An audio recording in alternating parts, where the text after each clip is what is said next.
Hi, and welcome to the Prumihimo channel with me, Prumihimo.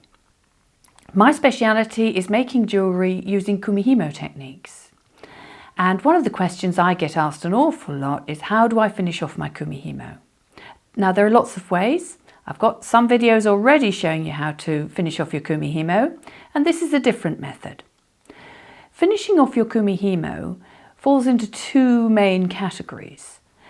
You've got a lot of ends of cord, so either you want to hide them or you want to make a feature of them.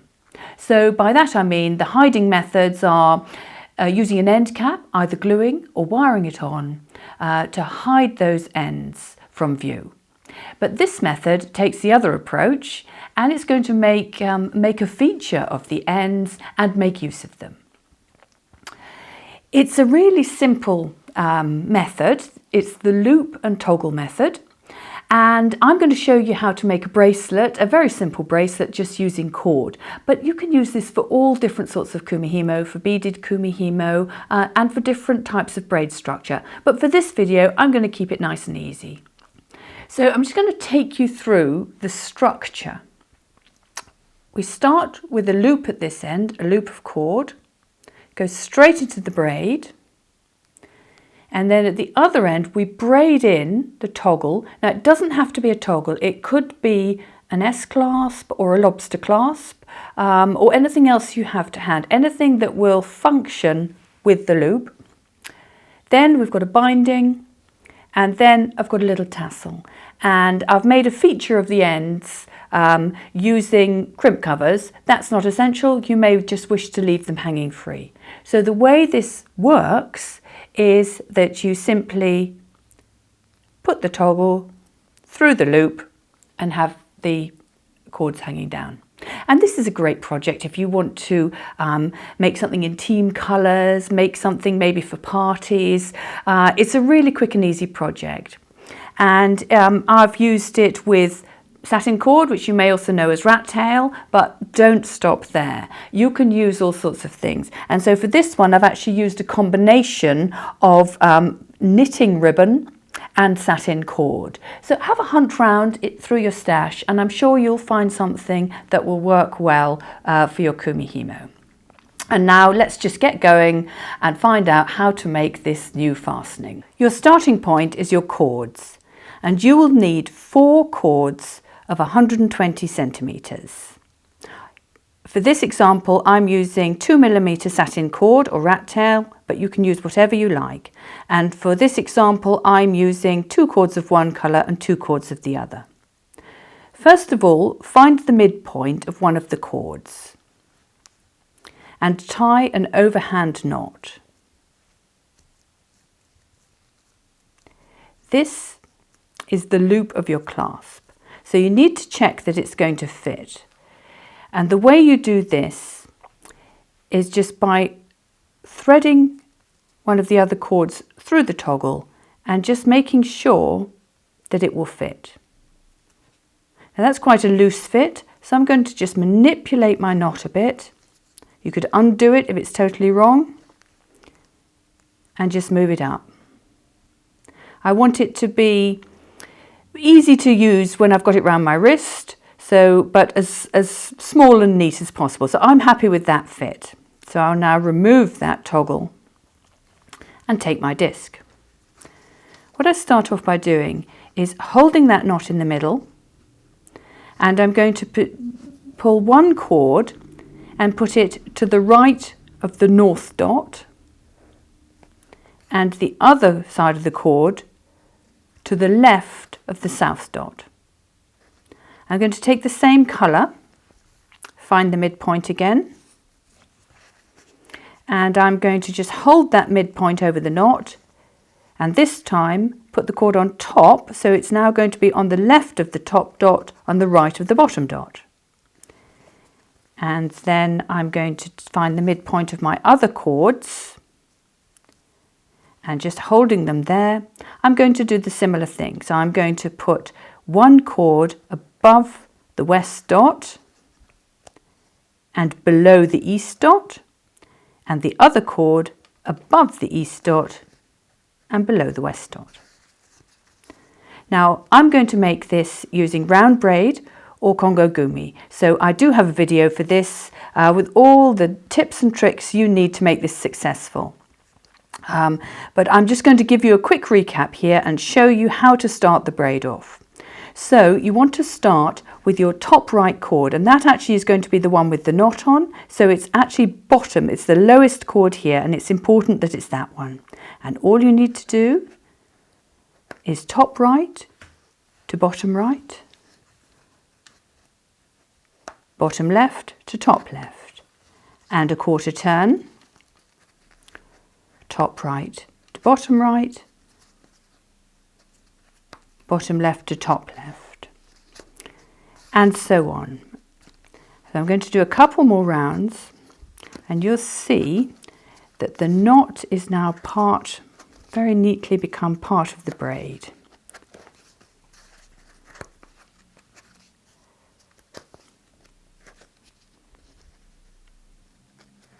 Sorry, don't know what's happened there.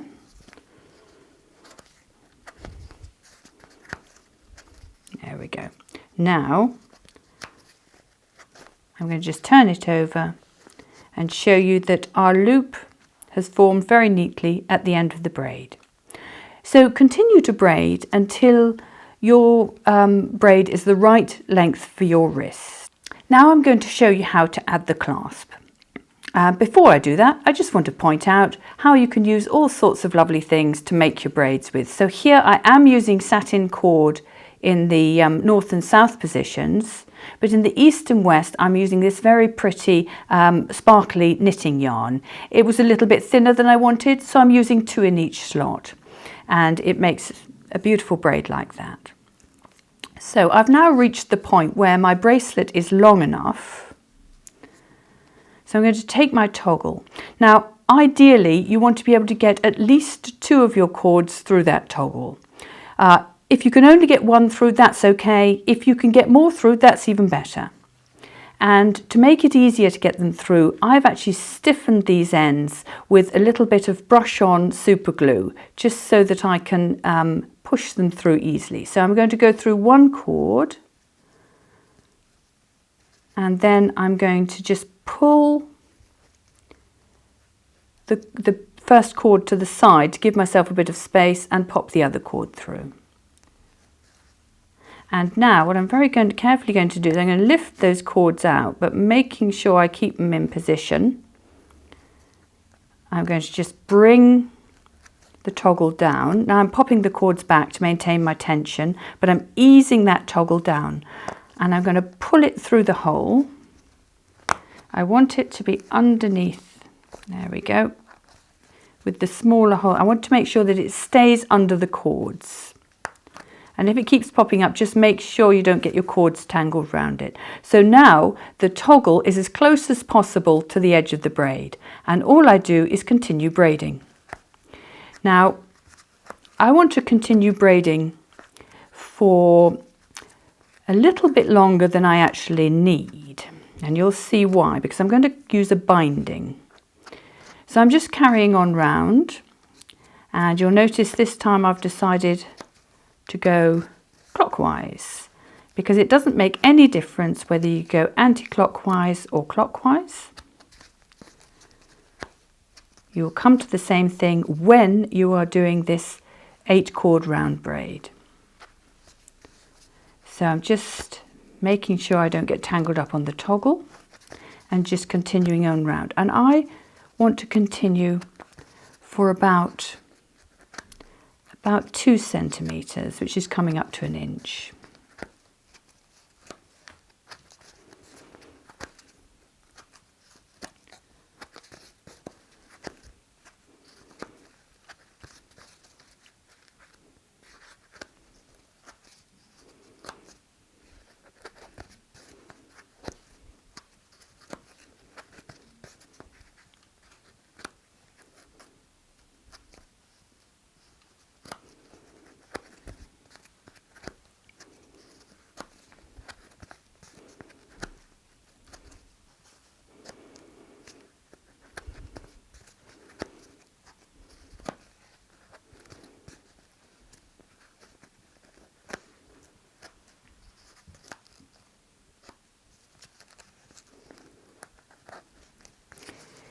So, not quite there, but that will just about do it for demonstration purposes. What I'm now going to do is tie 2 of the satin cords in a knot across the middle of the disc. Now, tie it quite nice and tightly, but you are going to need to undo this knot later on. So do a double knot. Satin cord's quite easy to undo. And just be aware, nice and tight, but not so tight you can't undo it. Now you can take it off the disc.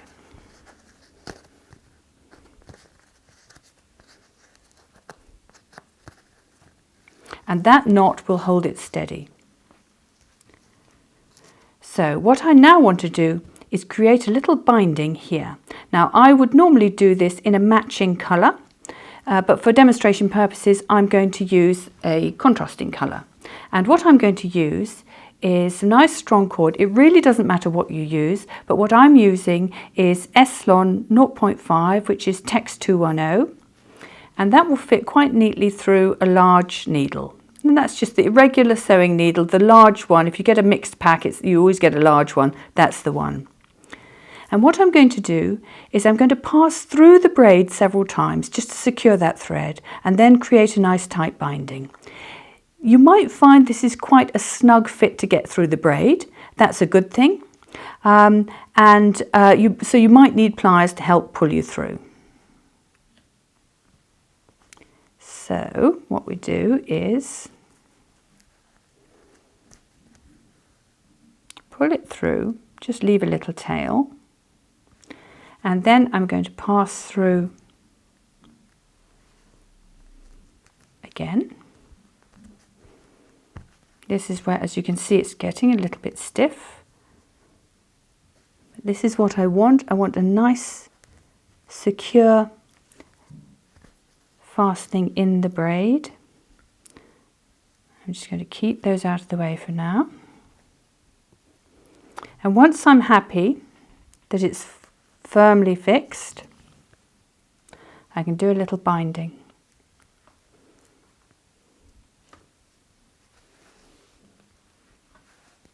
So as neatly as possible. Can be tricky when you've got to maneuver around all the other cords. Don't worry about that.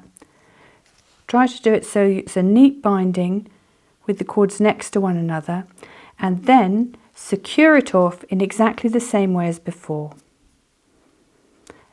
And what I'm doing is I'm keeping it steady with the finger underneath. So I'm just going to sew through the braid a couple more times, and this is where you can see again getting quite stiff. Don't worry about that. A few more times. That's just got caught round it. Till I'm happy that it's completely secure and won't go anywhere.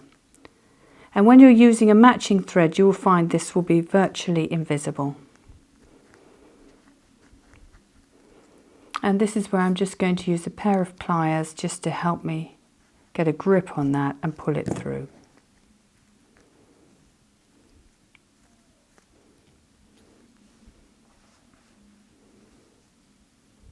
There we go.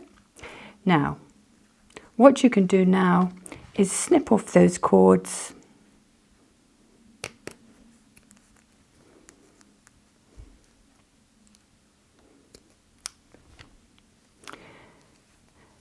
Now you've got a nice secure fastening. Your toggle is firmly secured in the braid. You can add a little bit of glue to this if you want to. Be aware that glue will often change the colour of something, but you could put a little bit of fabric glue on that to keep it extra firm. And now all you need to do is untie your knot,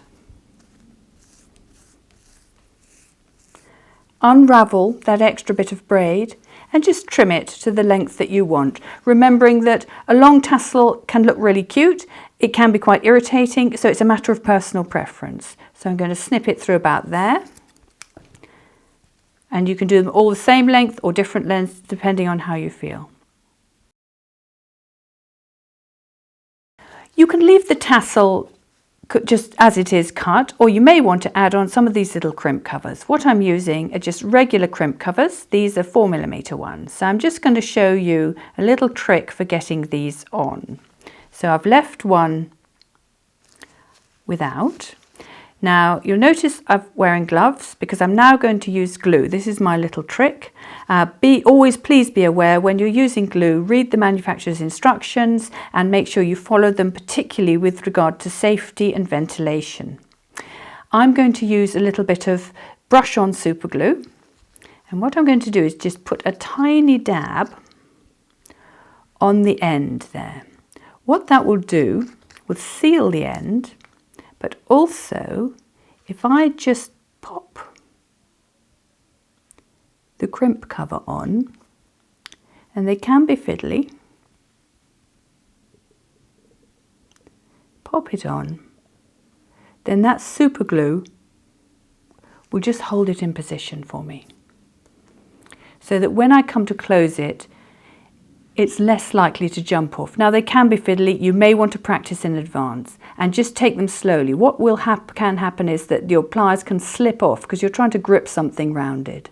So with flat nose pliers, gently close it and just keep working at it till you're happy that you've got a nice little close. And you'll find also that because the super glue is making the end that's inside the crimp quite hard, that will be a really secure fit. And so just close it so that you can see that the edges of the crimp are gripping into the cord. Well, thank you very much for watching. And I hope you've enjoyed that and learned how to make a really quick and easy bracelet like this one. It doesn't have to be a bracelet though, you can use that for a necklace. It's a really versatile fastening, so have fun with it. And this is not the end of my fastening and finishing off ideas. I've got lots of different ones and I will be filming different methods over the coming months. But don't forget, I've also got really comprehensive videos on how to finish off with the glued method and with the wired on method. So I hope you'll enjoy those. And the best way to find out what I'm up to on YouTube is to subscribe. Just hit the subscribe button, and all that means is that you will then be notified by email of when I launch new videos. So thank you very much for watching, and goodbye.